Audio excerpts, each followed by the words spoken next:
Winter. Time for ice fishing, snowmobiles, and maybe a little pond hockey. Winter's full of fun and games, until a pipe freezes and bursts. Get ahead of the freezing weather with Mow and Flow. It monitors your home's water and shuts it off automatically before it can burst your winter plans. Moen. You have like just about as much water as anybody in the country, and we shouldn't be in a position where you have tumbleweed that's dry as a bone, that even tumbleweed can be nice and green and rich and loaded up with water, and it's not going to burn. You don't even have to remove it. It's not going to burn, but it's just dry. Quiet Riot. Welcome to Quiet Riot Sunday School, the overflow room to Thursday's Rotunda.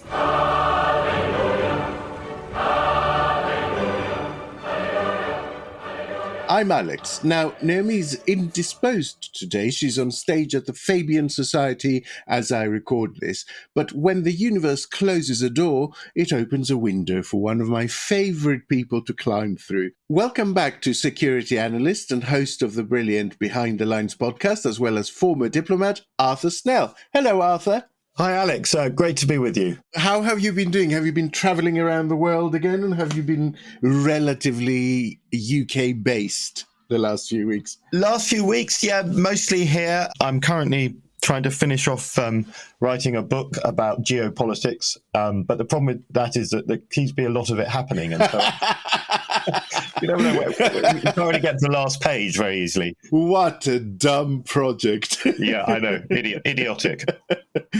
Arthur, since I've got you here, and there has been rather a lot of post-Trump movement on several key international fronts, I suggest we focus on that. Pete Hegseth has just been confirmed as the new US Secretary of Defense. Right. And then sort of linked with that, Trump beamed into Davos and demanded that all the NATO members increase their defense spending to 5% of GDP, which is a big number. Yeah, it is a big number. And I think we must also update listeners on the situation in Ukraine and Israel, both of which are fast developing. So we're not going to run out of things to talk about. No, we're not. Now, before we begin, I want to thank you if you are already a monthly backer and ask you to become one if you're not. We make all of our content available free to everyone because we think quality information should not sit behind a paywall while disinformation is pushed on all of us. So go to ko-fi.com/Quiet Riot Pod and help us keep doing that for as little as £5 a month. And if you can't afford to do that, you can always help by doing the pushing. Give Quiet Riot, and if I may cheekily add my own podcast, Behind the Lines, a good rating and a review, post about us on social media, and recommend us to your friends. Right, let's crack on with the show. Quiet Riot. Now, Arthur, last time we did Sunday School together, we discussed the utterly baffling pick of Pete Hegseth, a Fox News anchor, for Defense Secretary. Well, on Friday, he was confirmed by the Senate in a 50-50 tie that had to be broken by VP Vance. The yeas are 50 and the nays are 50. The Senate being equally divided, the Vice President votes in the affirmative, and the nomination is confirmed. Meanwhile, on Thursday, Trump spoke to world leaders gathered at Davos to say, in among quite a lot of economically illiterate stuff about tariffs and interest rates, that he would demand NATO members spend 5% of their GDP on defense. Finally, as we restore common sense in America, we're moving quickly to bring back strength and peace and stability abroad. I'm also going to ask all NATO nations to increase defense spending to 5% of GDP, which is what it should have been years ago. To be clear, that is more than double the current requirement. Arthur, let's talk about Hegseth first. He has a lot of support from military personnel. It surprised me during proceedings just how much sort of grassroots feeling there was for him. They see him as one of their own. Did we get this wrong? Are there advantages to basically a squaddy running the Pentagon? I think the short answer is no. Now, obviously, militaries are very hierarchical. There's always this dynamic where people who feel that they're sort of at the field level, the sort of frontline warriors, if you like, would say that the generals don't understand us, or that, that the top brass doesn't know what it's like. And Hegseth obviously channels that mentality. And of course, that feeds into the wider sort of Trump populist thing that we're getting rid of the elites. But I think the basic point is that the Pentagon is, by some measures, the world's biggest and most complicated organization. And the idea that some guy who's got tattoos and sort of, looks good with his shirt off, but who is clearly has a pretty problematic character flaws, the idea that he has any of the skills and background to be able to run this thing is just mad. And I think we also have to note just how unusual the close vote is in terms of secretaries of defense. Yeah. There have been secretaries of defense that have been confirmed with 100 out of 100 votes. Yeah. They are very, very often bipartisan. They are very, very often cross-party approval. I mean, Chuck Hagel, Obama's second Secretary of Defense, is the next closest ever vote, and he was confirmed by a margin of 17. Yeah. Lloyd Austin was confirmed by 93 votes to 2, and that was Biden's Secretary of Defense in an already polarized Senate, right? In a Trump Senate. And he was confirmed by 93 to 2. Mark Esper with 90 votes, Jim Mattis with 98. Do you think such a weak political mandate will make a difference? Well, it's an interesting question.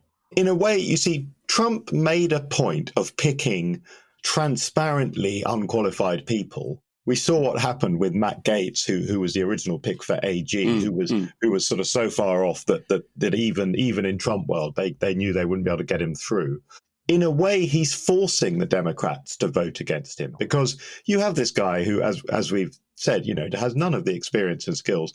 And then we haven't even started talking about the alcoholism and the, credible allegations of inappropriate and worse behavior around women. So you're kind of forcing people not to vote for this guy. What Trump world wants to do is show that the Senate and any elected body that is not the presidency is irrelevant. And it's almost, yes, we got it over the line by one vote, but it doesn't matter. He's now the defense secretary. Go stop us if you can. Well, you can't. There's also the signal of 3 Republicans voting against Hegseth's confirmation, one of them being Mitch McConnell, which is quite, Mitch McConnell is a hawk.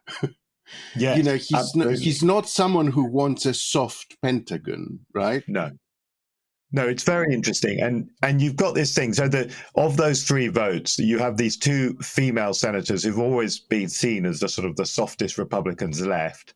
And clearly, with Hegseth's very obvious problems around women, you could see how they would maybe not vote for him. But as you say, McConnell, he and Trump don't get on very well. But he's a proper security hawk, strong national defense, all that kind of stuff. And what that really tells us, we can all know that probably half the senators think Hegseth is a disaster. But unfortunately, the Republican Senate, really has no collective spine. Do you think this, however, 3 voting against, does this maybe augur tougher battles ahead for some of the other controversial picks like Kash Patel and Tulsi Gabbard and maybe even RFK Jr.? I think it does, actually, because I think when Trump made these announcements initially, there was enormous dismay. But at the same time, Democrats are really on the floor. Obviously the election went even worse than their sort of worst imaginings. And there was probably not much expectation that you could block anything. Whereas when you see that it came down to 1 vote, and arguably, Hegseth is transparently unqualified, but he does have a service record. He was clearly a brave man in battle, and a lot of people will probably vote for him for that reason. Whereas, Kash Patel, Tulsi Gabbard, RFK Jr., they are all really wacky. They are basically people who see it as their job to destroy the institution that they've been appointed to. Whereas I think Hegseth sees it as his job to sort of bring a kind of a very particular sort of cultural extremism. And glory to America. Yeah. I mean, Kash Patel, this is a guy who thinks that we can learn a lot from QAnon. We never cease to be amazed by the willingness of GOP politicians to vote for the craziest thing.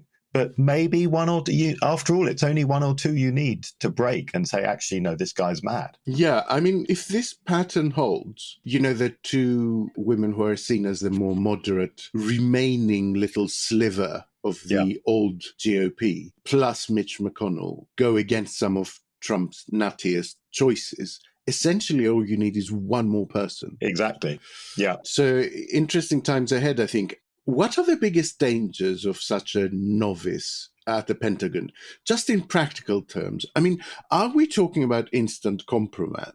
Are we at that level where we say that someone with such a checkered past will be quite easy to manipulate, maybe even blackmail? I think that's a reasonable point, because what's interesting is, unlike Trump, who's sort of unblackmailable, the guy has no shame. It's clear that Hegseth, although his private life is pretty complicated, to put it politely, it's clear that he's not comfortable with the exposure of this. He's paid off.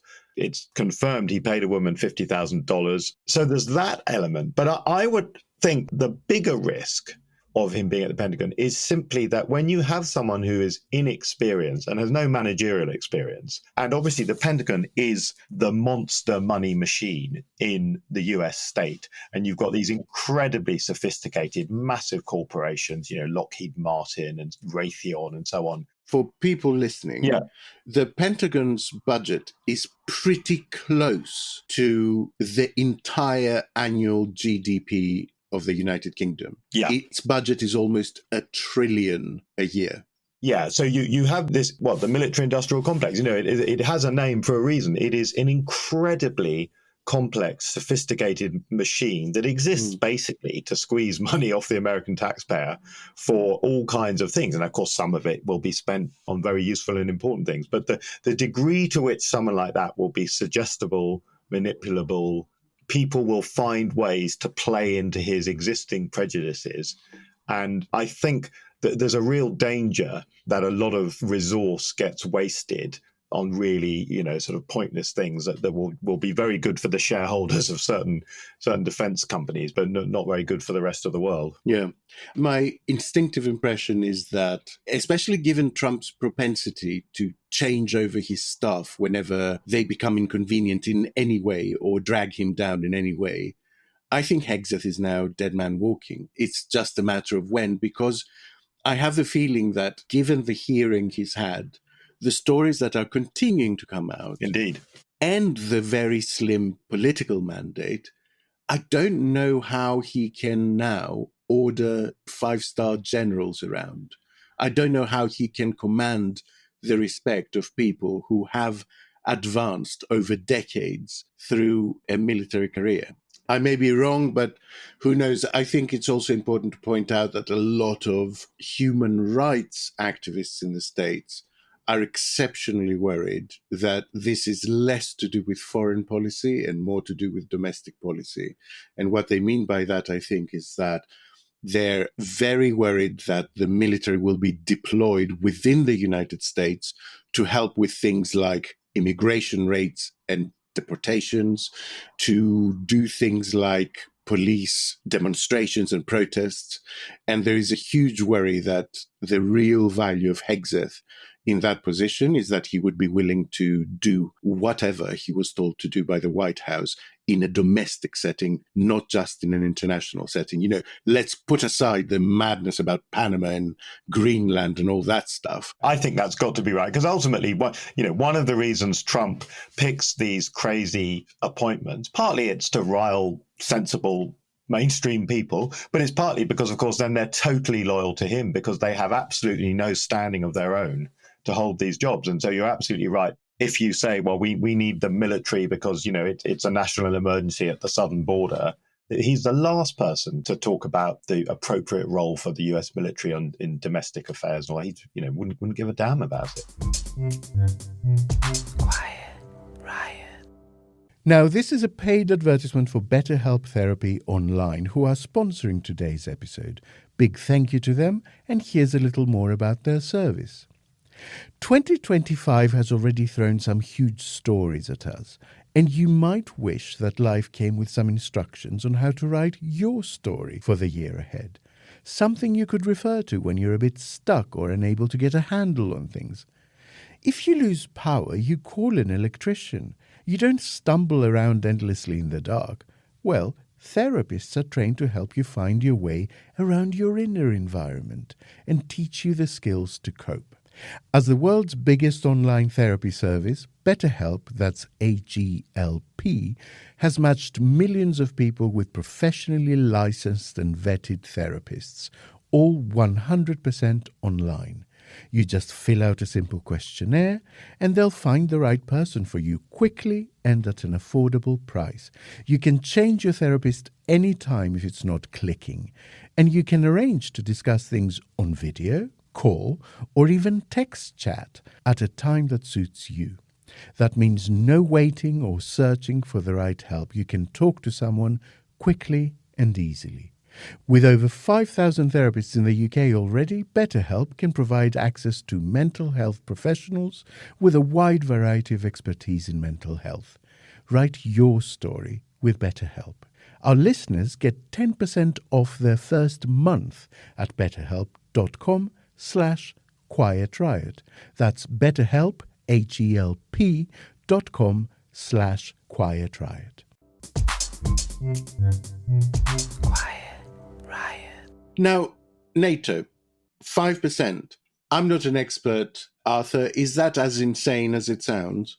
Yeah, it is. I mean, let's start with the point that America doesn't spend 5%, right? So, if Trump's big message not even near it, actually. No, not even near it. So if Trump's big message is you need to catch up with us and we're spending all this money, well, then what's this ginormous number? So the country that spends the largest proportion of its GDP, the NATO country that spends the largest portion of its GDP on defense is Poland, not the US. And then the US is very high, but it's not unique. You'll know very well, Alex. Greece has a huge defense budget. Finland. Yes, of course, there are laggards, and it tends to be the further west you go in Europe, because the sort of further you are from the obvious threats. Countries like Spain have, for a long time, really not put much in. But yeah, 5%, it's a sort of joke number. It occurs to me that if all other NATO members switched to 5%, they would actually no longer be dependent on the US for defense. I mean, that is an enormous amount of money, which is not what Trump wants. He wants the opposite, right? He wants these countries to be dependent on America so that he can bully them. So why is he asking for 5%? Is he actually looking for a no? Well, if you ask for something that the other side can't deliver, you can then say, you people have let me down. And he does have this strange animosity towards Europe. But I think this thing about sort of dependence and everything is an interesting one, because, it's quite possible that Trump really doesn't see the point of NATO at all. And therefore, what he's trying to do is make it stop working. And so if you create the conditions under which the club no longer functions, then you achieve the outcome that you want. Another possibility is that he's been told, someone has given him a sort of quick calculation, and he's been told that 5% equals this many trillion, and a certain percentage of that will inevitably go to American defense manufacturers. So he's just thinking in that, but I think obviously there isn't the money to spend 5% in a continent such as Europe, where you've got lots of sort of social protection and all the rest of it. And actually, let's just imagine for a second that the US was serious about spending 5%. Well, Trump's own domestic politics, one of the big unanswered questions, I know that's not the topic of this episode, but it's how the hell Trump's paying for his stuff, so there's no way they can afford 5%. It's the opening bid in a negotiation. Yeah, I mean, it could be as simple as that he still thinks the art of the deal is how business is done. Yes. It's some sort of 70s ridiculous, outdated negotiating model where he thinks he will say 5%, so countries will go to 2.5% and then promise 3.5% by 20 never. Yeah. And I just wonder, is there a danger, especially like looking at the Greenland and Panama stuff? he had a call with the Danish Prime Minister, Yes. apparently, on Thursday that went disastrously badly. Indeed. Is there a danger that Trump pushes this too far and becomes someone that Europe sees as an existential threat? I mean, if you're threatening the actual territorial integrity of an EU country and a NATO member, then does it become more sensible to maybe hug China closer? Well, certainly Trump as an existential threat. I think even if you say, I don't believe he's actually going to launch a war against Greenland, he causes so much instability and uncertainty. He's not above launching some kind of economic war against Denmark. And who can believe this? Denmark is about the most Atlanticist country in Europe, probably after the UK. I mean, it's just, but of course, Trump doesn't know anything. So he probably doesn't know that the Danes,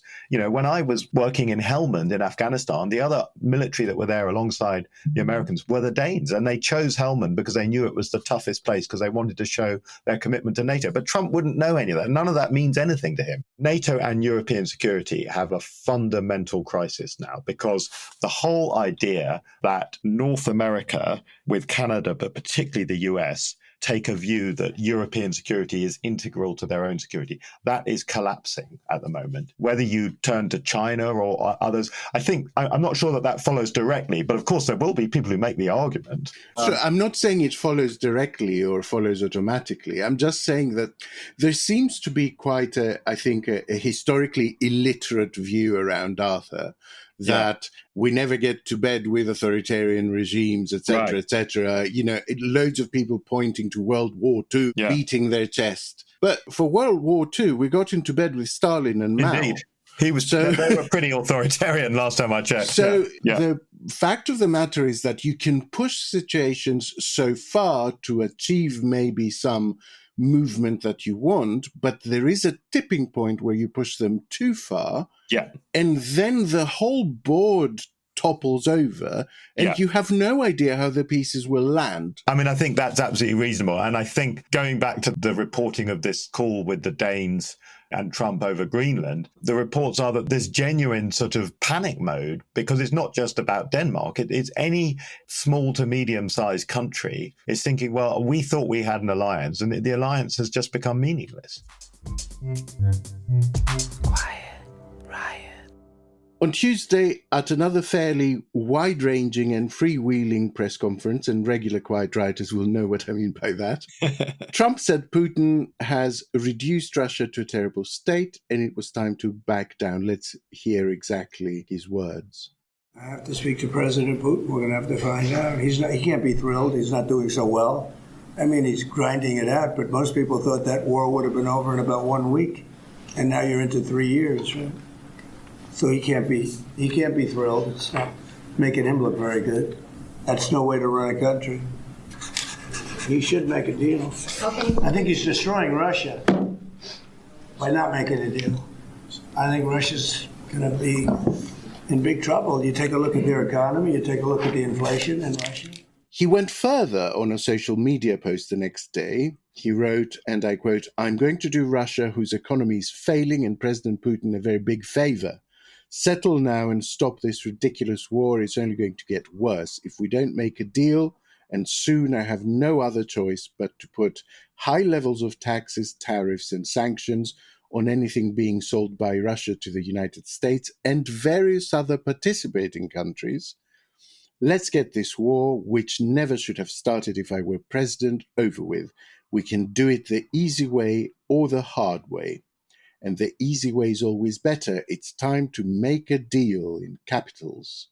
Let's note, first of all, that Trump had said he would end the Ukraine war before even coming into office. Then he would do so in 1 day from coming into office. Now he will do it in 100 days. That's the new timeline. Is this a massive hostage to fortune that Putin will have noticed, because Putin is not stupid when it comes to things like that? And he knows that if Trump is unable to deliver, the longer this goes on, the weaker his position becomes. Yeah, I think there is something there. And I think The point about where Putin is that right now, as I'm sure listeners are well aware, the Russians are doing well on the ground in eastern Ukraine. Now, they're doing well at immense costs. They're losing, by some estimates, 1,000 soldiers every day, which, the mind boggles, but they are advancing. Putin will know that he's not going to take the whole of Ukraine and, all the rest of it. But there are one or two sort of key towns and key bits of territory that he would like to get hold of.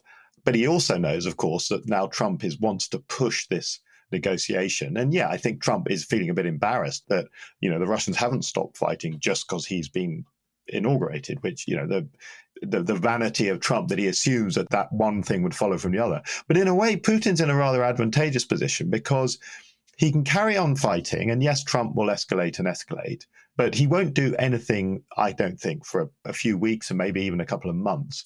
Material. What he's saying that we're going to sanction all the Russian goods that are sold to America. Well, I'd be interested to know what those goods are because Russia doesn't sell anything to America. Putin has the advantage that, let's say he says, well, let's give it another 30 days. We'll seize a couple more towns. We'll have a really good sort of bridgehead at that point. Then we announce that we're really, in a wonderful way, coming to the negotiating table and we're showing our willingness to be the bigger guy and all that sort of crap.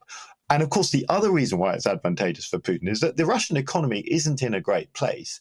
And 2025 portends quite a rough year for them. So he knows that he's not going to carry on his war indefinitely or not at this tempo. So in a way, what Trump is doing is telling him, you carry on as long as you need to. And when you're ready, we're here and we'll do the negotiation. And the negotiation results in you keeping all those bits of Ukraine that you've invaded. So I'm not arguing that Trump is a Russian agent operating to a sort of plan that they've devised already. But I think that if you pick away the sort of fiery language that Trump likes to use, the actual impact on Russia of what he's proposing and everything is very limited. And it doesn't seem to me that it stops Putin from getting what he wants. I accept that. However, he's criticizing Putin. And this is the first time we've seen him criticize Putin. Yeah. I mean, that's never happened before. And I think that even in Russia, even in that heavily controlled environment, I think that will penetrate through that Trump is now saying that the Russian economy is in a terrible state and Putin hasn't done a good job. No, I think that's true. And again, in a way, that's a reminder that Trump is not sitting in Putin's breast pocket. And Trump probably is a bit embarrassed because he made these crazy claims. There is something interesting that Trump hates wars. He's a horrific person and he has no redeeming character features, but he does hate wars. And I'm not sure that's because of any humanitarian urge. Actually, the flip side of seeing Treasury money as his money is that he hates spending it abroad on wars. Yeah, indeed. The Ukraine war, and we'll go on to talk about it, the Israel-Gaza war, costs America lots of money. He thinks, well, that's my money. So it annoys him. And obviously, there are also opportunities to make a lot of money in rebuilding Ukraine, in rebuilding Gaza. I mean, he was already talking about Gaza as beachfront property. We'll come to that. It's extraordinary, isn't it? Isn't it? It's interesting, I think, how quickly Putin said yes to a meeting. He echoed half of Trump's rhetoric, the stuff that went along the lines that had the Democrats not stolen the election from him, this war would never have happened, which is bullshit, of course, because he annexed Crimea in 2014 before Trump was even a glint in the Heritage Foundation's eye. But do we need to acknowledge that this is better than the worst case scenario that we had anticipated, right? Yeah, I think that's fair. And for those of us who are all obviously strongly opposed to Trump and every emanation of him, we have to acknowledge that it's possible that partly because there are so few serious people in Washington, D.C. who are going to give a pro-Putin version. There are a lot of unserious people who might, but not serious people, that Trump must be hearing from people like Marco Rubio and others. We can't just give Putin a victory. That would be a crazy thing to do. You did a superb co-host with a Disorder podcast a few days ago. We'll drop a link into the show notes that had to do with the disinformation currently flooding the zone on all this stuff. I would strongly, strongly urge people to go and listen to that. How is the situation perceived in Ukraine, Arthur? I know you still talk to your contacts there all the time.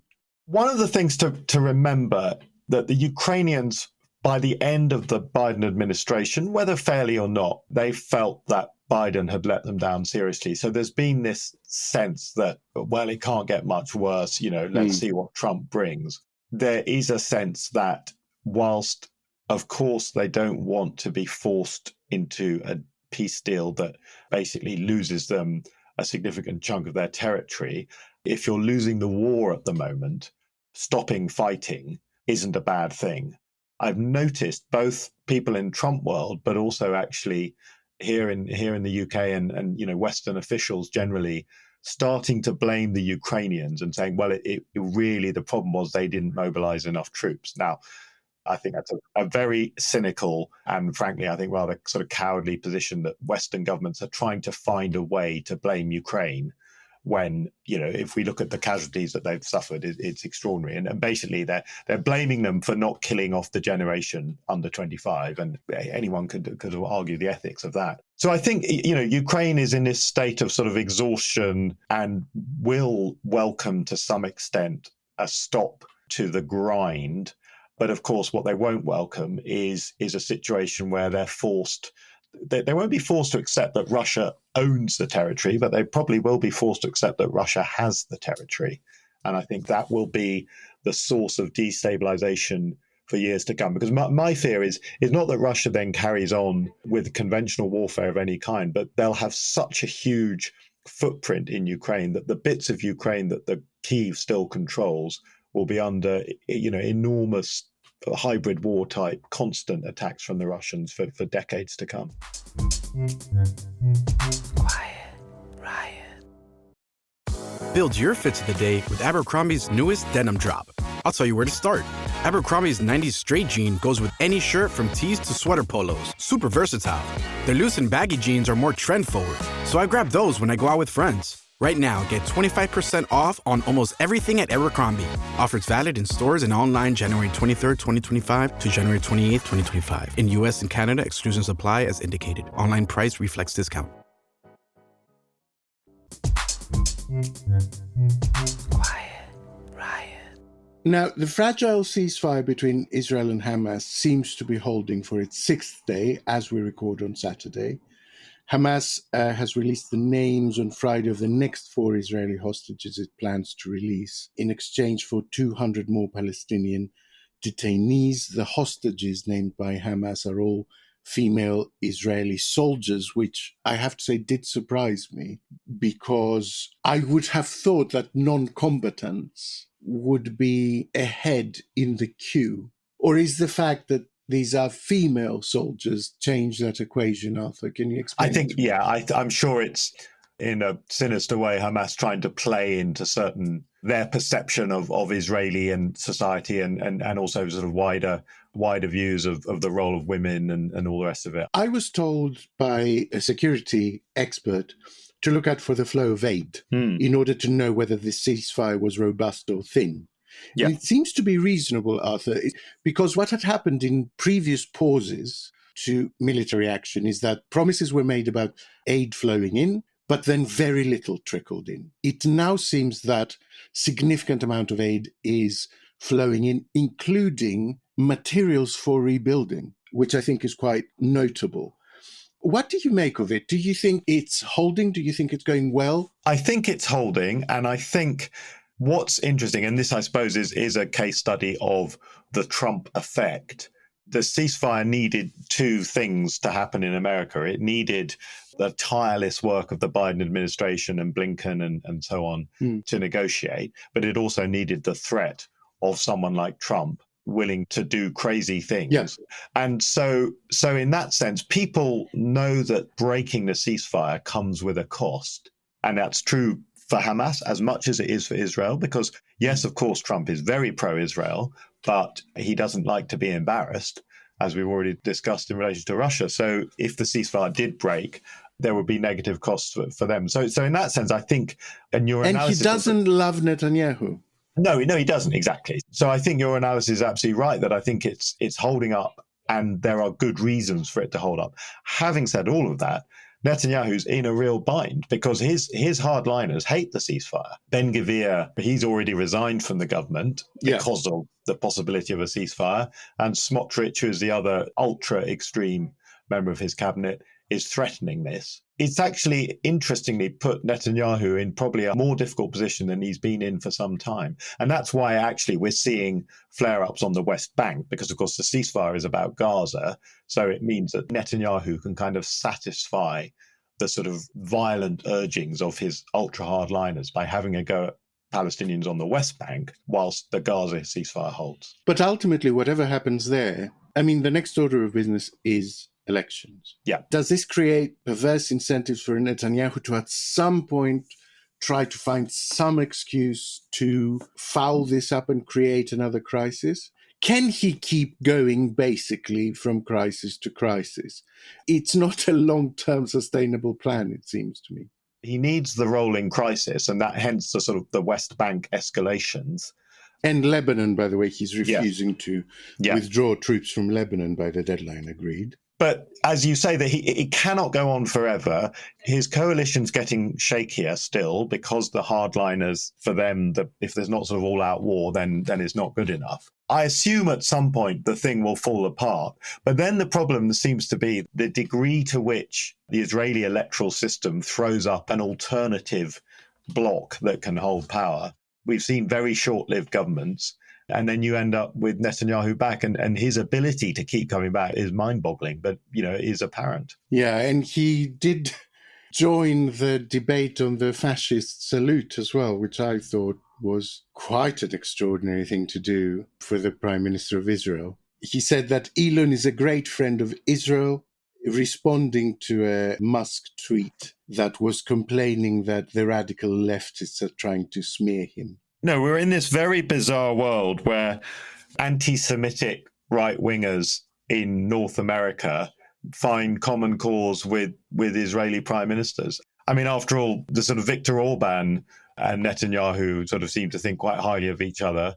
And yet Orban is always leaning into weird anti-Semitic sort of conspiracy theories. So I think we're through the looking glass, I think. Yeah, the horseshoe has been joined. It's now actually a circle, Never mind the horseshoe. I was reading some of the coverage in the German press, and I found it really quite refreshingly direct, right. I have to tell you. The general impression was, who can know what Musk intended? What we do know is what he did. Yes. Because we saw him do it. Yeah. And far-right groups all over the world saw him do it. And they were delighted. And they interpreted it in the way everyone else interpreted it. And there's a reason why that gesture is taboo. Right. That was the general vibe. Who cares about getting into his head? This is a really specific thing that he can't claim not to have known existed. There's no doubt that Musk spends a significant proportion of his waking hours completely immersed in far-right cultural sort of milieus. So it's not like it's just some random guy who accidentally put his arm up in a certain way. This is a guy who's totally obsessed with his sort of stupid Pepe the Frog and all this other stuff. He's totally absorbed himself into the far-right cultural world. And I find it extraordinary that always we go into the motives of these people, and I think the German press has got it right. Who gives a fuck? I don't understand why we're even entertaining it. Is there a short update on Syria that you can give us? I think one of the more interesting things that's happened out of the Syria sort of changeover, revolution, whatever we're calling it, is the fact that the Russians still have no access to that naval base on the Mediterranean. And you've got these Russian naval ships that are basically just floating offshore.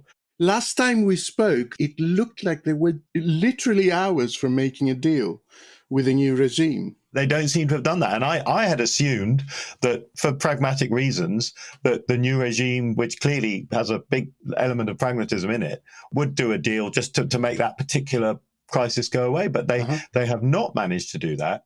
Russia's absolutely key foothold on the Mediterranean, which then gives it its foothold to project into Africa and the rest of it, has been totally disrupted. And that's a really, not to belittle Syria in any way, but as a sort of geopolitical outcome of a very unexpected turn of events in Syria is a major, major development. To wrap things up, I wanted to put something to you that Brian Klaas pointed out to me. There is a general reluctance, I think, from liberal commentators to give any sort of credit to the Trump administration for very good reason. Yeah. But as you know, I keep banging on about objectively terrible things can have good second and third order effects. Yeah. And so when I challenged Brian with this, he came back with... There's going to be things that the Trump administration is able to do internationally. And part of the reason they're going to be able to do them is because he is going to throw around American power, which is very formidable. The question is whether it's a good strategy over the long run. I mean, you can get people to do things because they're afraid of you. The longstanding view of the political left in the United States is that actually over the long term erodes American power. That's what Trump is the test case for. He's going to be, do you reshape the world in America's interest by simply being a bully? What are your thoughts on that? I found it's really stayed with me as a thought. Yeah. Well, it funnily enough, it reminds me of the time back in, I think it was 2006. So post 9/11, America says we're going to remake the Middle East and the sort of wider Muslim world, and we're going to invade countries that don't agree with us. And basically, we are the biggest, baddest boy on the block, and you'll never cross us ever again, and you'll learn your lesson. The invasion of Iraq happened. We all know where that went. 2006, when Israel's last war in Lebanon went wrong, and there was a lot of talk about a need for a sort of peacekeeping operation, the Americans had no resource at all. They were completely stretched in Iraq, in Afghanistan, in other parts of the sort of war on terror. And they had to turn back to institutions that they had only a few years earlier dismissed, the UN, various sort of European allies and so on. And that sort of put together the response to that thing. So I think you do have these moments where America overcommits itself and then has to fall back on goodwill. I think perhaps what's unusual about the Trump era is that obviously, as we've already mentioned, Trump doesn't want to get into wars, but he wants to switch off the goodwill. He doesn't understand goodwill as a concept. And so that's why you stop aid, you talk about tariffs. He doesn't understand that there's anything that requires a sort of positive, mutually reinforcing relationship. And I'm sure Brian is right in the sense that some of the things that will come from this, we don't know what they are yet. I mean, we were talking earlier about people turning to China. Now, it may not be that some of the sort of world's middle powers, big emerging economies, if the Panama Canal is about to be occupied or whatever, that sends quite a strong message to a lot of countries. BRIC countries especially. Yeah, exactly. BRIC and their sort of allied economies. You just look at that and you think, well, other than a few very specific areas, why on earth would I trust America? And that's it. That's it for another Sunday School. We talked the hell out of everything, I think. We did. Now, as a bonus, I can finally confirm that Trump is definitely 6'3" and weighs 215 pounds as listed in his arrest information. And if you don't believe him, I have dropped in the show notes a link to the clip of California Governor Gavin Newsom, who is also 6'3" and weighs 215 pounds, surprising him on Friday as he disembarked from Air Force One. All that remains is a huge thanks to Arthur Snell for filling in today. Thank you, Arthur. My great pleasure, Alex. And can I make a little request, actually, for a Behind the Lines episode? Go, Will yeah. you please do a refresh on Mohammed bin Salman, who is now called a terrific guy by the President of the United States, because I think people need to know about this terrific guy. Yes, that's a subject which I'd be very happy to return to. We will put a link to Arthur's Behind the Lines podcast in the show notes. If you are listening to this first thing on Sunday morning, I will see you at the editorial meeting at 11 if you're a Ko-fi supporter. Otherwise, we shall meet again for the main episode on Thursday, when Naomi and I will welcome special guest Zoe Gardner for a deep dive on all things immigration. Thank you for your time. Thank you for your attention. Love you.